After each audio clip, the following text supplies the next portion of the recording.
What's growing on, gardeners? It's Friday, August 25th, and today is the day that I've been waiting for almost 5 years. My in-ground avocado tree that I have growing here on the southeastern coast of North Carolina has finally matured its first fruit, and I can't wait to take you along for a harvest. If you're new to the channel, please subscribe and hit the bell to receive new video notifications, and check out our Amazon store and Spreadshop links in the video description for everything I use in my garden and awesome custom designed apparel and other gear. Your support is greatly appreciated. The avocado tree that you see planted right here is my Lila Avocado tree. And my Lila Avocado that you see right here is on its 4th season in ground. I bought it about 5 years ago when I was renting a house here in North Carolina with anticipation of it being one of the first things that I plant in ground once I actually had my house built. And that's exactly what you see right here. It's on its 4th season and it is towering over my house, and I can't wait to take you in for a closer look. This tree has thrived in ground here on the southeastern coast of North Carolina, and although it has set fruit every single year over the past 4 seasons, it has dropped all of its fruit every year, except for this season. It held on to one of the fruits all the way to maturity. And why has this tree dropped its fruit every single year? Well, I'm not really that sure, but it may be because I've fertilized it too aggressively. Maybe I've given it too much nitrogen, and that has caused the fruits to drop. I'm not entirely sure, but up until this point, I am here. You can actually see here is where the fruit was holding on to the tree.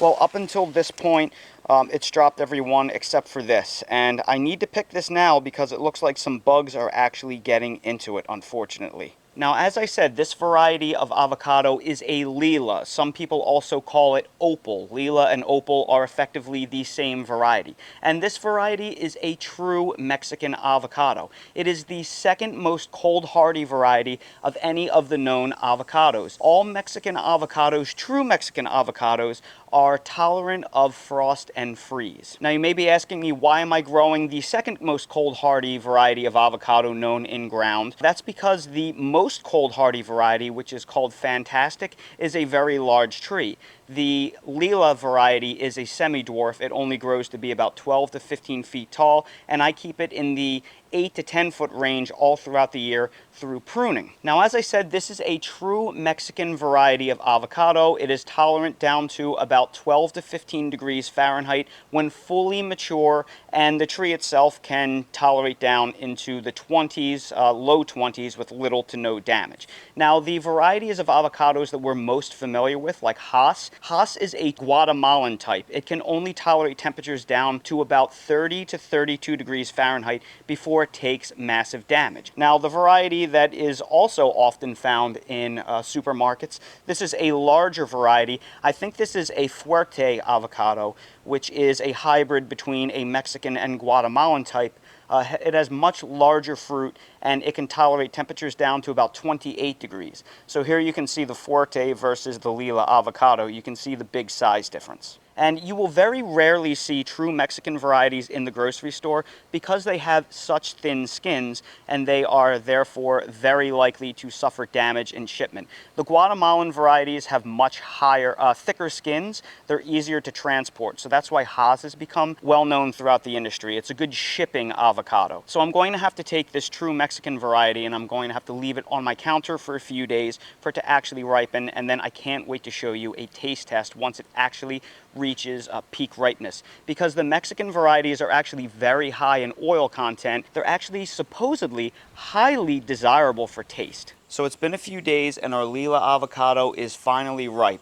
The only downside here is that because of that bad spot on it, it has allowed oxygen in and it is oxidized in this point. So best case, we may only get half an avocado out of almost 5 years of waiting, unfortunately. If we compare it side by side to a grocery store avocado, which I believe is probably most likely a Hass avocado, you can see how they differ side by side. Now, these pure Mexican avocados, they have very thin skin that make the avocados very difficult to scoop, and some say that the peel is actually edible, whereas your commercial varieties like your Hass avocados, they more represent one of the Guatemalan varieties, and they have thicker skin. Now, I know technically Hass may be a hybrid, but if you look at any commercial avocado, because they're all None of them grow true to type, and they're all crossbred to some degree. You're not going to find any pure avocados of any lineage in the grocery store, but I think that the Haas more approximates a Guatemalan type due to its frost sensitivity, skin type, the quick release of the pit, whereas I expect this pit to cling. So now we're going to cut this open and see what it looks like inside, because most of us have probably never had a true Mexican avocado because they don't ship well due to this very thin skin that is prone to damage. So now let's cut into this avocado and see what we're looking at here.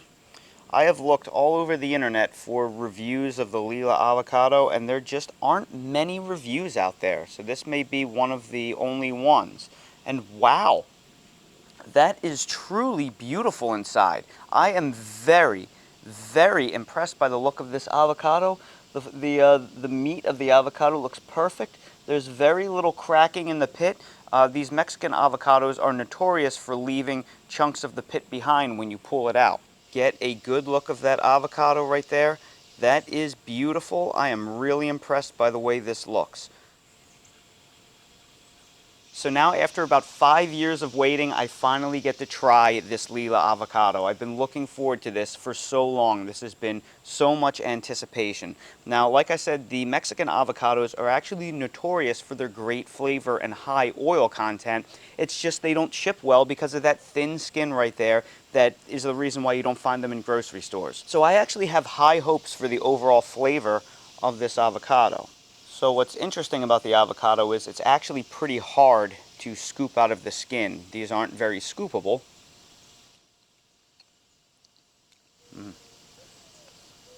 Wow. The taste is, it's very different from any of the grocery store avocados that I'm familiar with. In short, it's a lot stronger. And I think it's probably because of that high oil content. There's a lot going on here.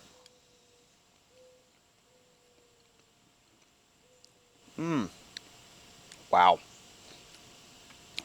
That is very rich, very nutty. It has a hint of sweetness in the back. Oh man. Wow. This is really good. It's just so creamy. Oh wow.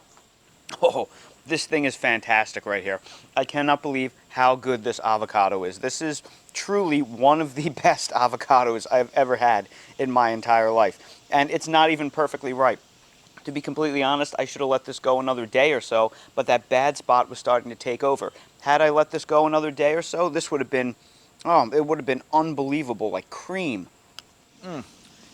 I have to be completely honest, that avocado was incredible. That was probably the best, most flavorful avocado I've ever had in my entire life. Now, granted, up until this point, I have only had avocados from the grocery store. So I've never been able to have a fresh avocado off the tree like that. And that was a life-changing experience similar to what a fresh tomato off of a homegrown tomato plant tastes like when comparing it to a grocery store tomato. It's not even in the same league. Now, in all fairness, I have heard that a Haas avocado off a Haas avocado tree tastes nothing like a Haas avocado from a grocery store either. That it's so much better, like comparing an heirloom homegrown tomato to some mealy baseball that you get in the grocery store masquerading as a tomato. So keep that in mind. A fresh avocado off the tree is always going to be better than anything you get in a grocery store. But that being said, if you want a fantastic avocado to grow at home, you have to consider the Lila Avocado. That was worth all 5 years of waiting for this tree to fruit for me. Again, if you live in a climate that gets frost and freeze like I do, the Lila Avocado is probably the tree to grow in your backyard. Not only is it a semi-dwarf, but it is a type A avocado, which tend to be more fruitful than type Bs. It's self-fertile, especially when you hand pollinate. The fruits are a good size for a Mexican avocado. It had a nice easy release of the pit, unlike a lot of the cold hardy avocados. And the taste and the flavor was just incredible. You can tell that it has a really high oil content. That taste was just amazing. So if you can only grow one avocado tree in your backyard because that's all the room you have for, and you get frost and freeze in your climate, this Lila or sometimes also called Opal, is the one that you probably want to go for. I can't wait until this avocado tree starts producing more avocados. That was worth every bit of the 5-year wait for. And of course, like almost anything that you can grow in your backyard, the only way to get the best tasting avocados on earth is to grow them yourself. You will never get the best tasting food from the grocery store, so remember that. So everybody, I sure hope you found this video helpful. If you did, please make sure to hit that like button, subscribe to the channel, and please ring that notification bell so you're notified when I release more videos like these. If you have any questions about this Lila avocado tree, you want to see the methods that I use to grow it, the cold protection methods, I will link to them down in the video description, and also drop a comment if you have any specific questions that I can answer for you. If you're curious about any of the products that I use in real life in my garden, I have them all linked down below in my Amazon storefront in the video description. And while you're there, check out my spread shop for custom merch if you want to support the channel. Thank you all so much for watching, and I hope to see all of you again on the next video. I'm about to show you all just how smart Dale is. Dale knows when Dad gets his headphones out, that could only mean one thing. Oh, Dale, does that mean we're going for a walk? Oh, come on, buddy. Where are we going? Where are we going? Oh, you want something up there? Oh, you want your harness and your collar and your leash? Is that what you want? Oh, somebody's excited. Oh, somebody's excited. Look at him. Oh, he can't wait. Oh, it's been so hot all day, but it's finally cooling off. We're going to take Dale for a walk.